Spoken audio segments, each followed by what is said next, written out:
दोस्तों, आज की कहानी है सासू माँ। आप हर बार अपनी बेटी को कुछ ना कुछ दान दे ही देती हो। दोस्तों, कहानी शुरू करने से पहले अगर आपने चैनल को सब्सक्राइब नहीं किया हो तो कर लीजिए ताकि आपके पास पहुंच सके हर नया वीडियो। ये क्या माँ, तू अपने कंगन मेरे हाथों में क्यों पहना रही है? शुभ कर लाडो कहते हुए दामिनी जी अपने कंगन लाजो के हाथ में पहना देती हैं। अरे सुन तो माँ, देख मुझे ऐसे अच्छा नहीं लग रहा है।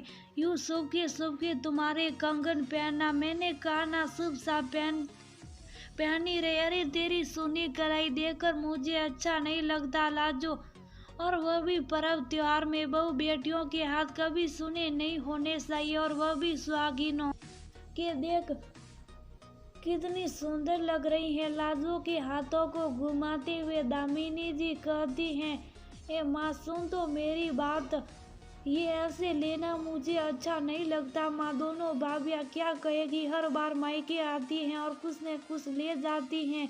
कंगन हाथों से निकालते हुए लाजो कहती हैं, तुझे मेरी सौगंध लाजो, जो ये कंगन अपने हाथों से उतारा तो भाभीियों के डर से तू ये कंगन उतार देगी।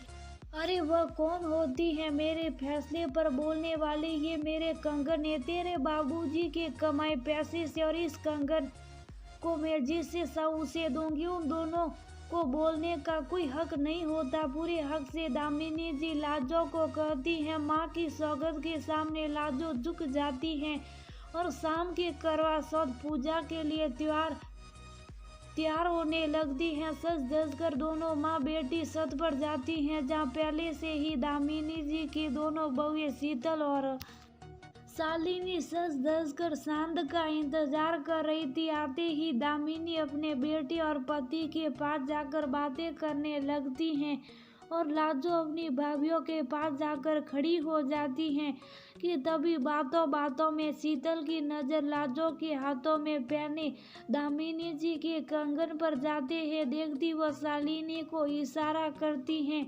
जैसे ही शालिनी की नज़र जाती है, वह गुस्से से लाजो को ऊपर से नीचे घूरती हैं और आहिस्ता से लाजो को सुनाते हुए शीतल के कानों में बुदबुदाने लगती है। माँ जी ना हर बार की तरह इस बार भी अपनी बेटी को कुछ न कुछ दान दे ही देती हैं। अरे दान करने का इतना ही शौक है तो हमें दे दे, हम कौन सा बेगाने। हाँ छोटी, सही कहा तुमने, सेवा करें हम और मेवा लूट कर ले जाए ननद रानी।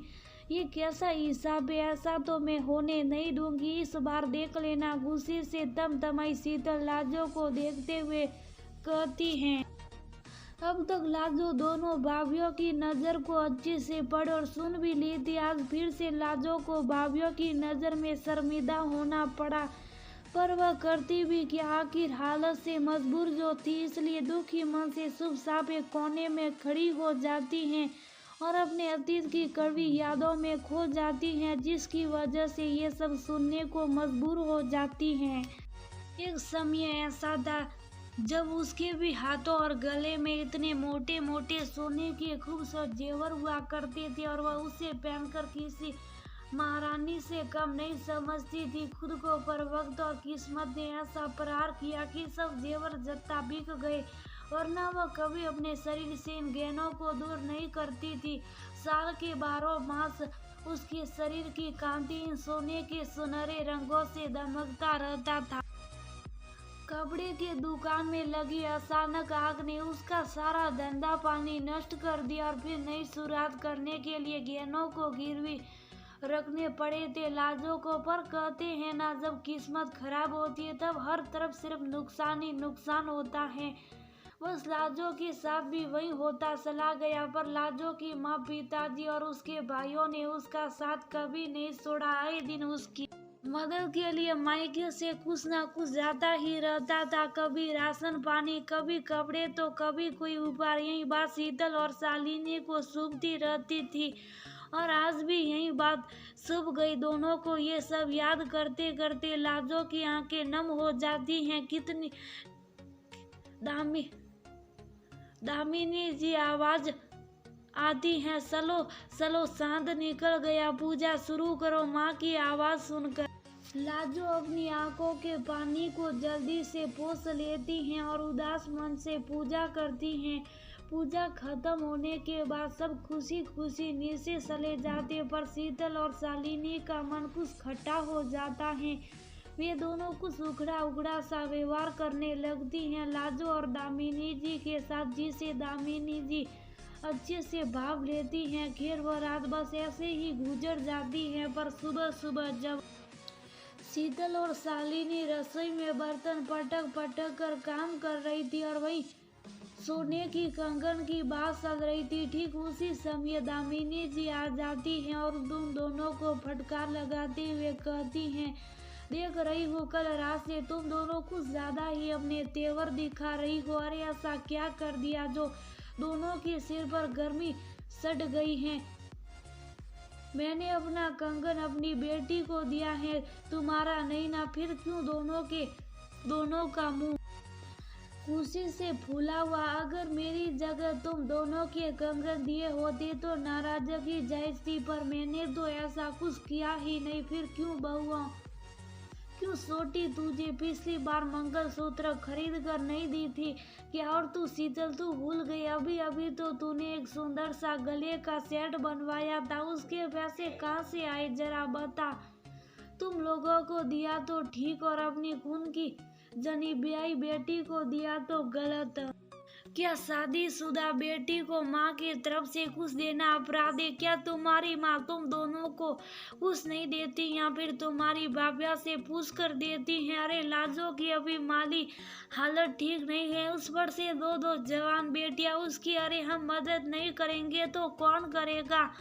कहाँ से लाएगी एक बार में इतने पैसे और इतने सारे गहने?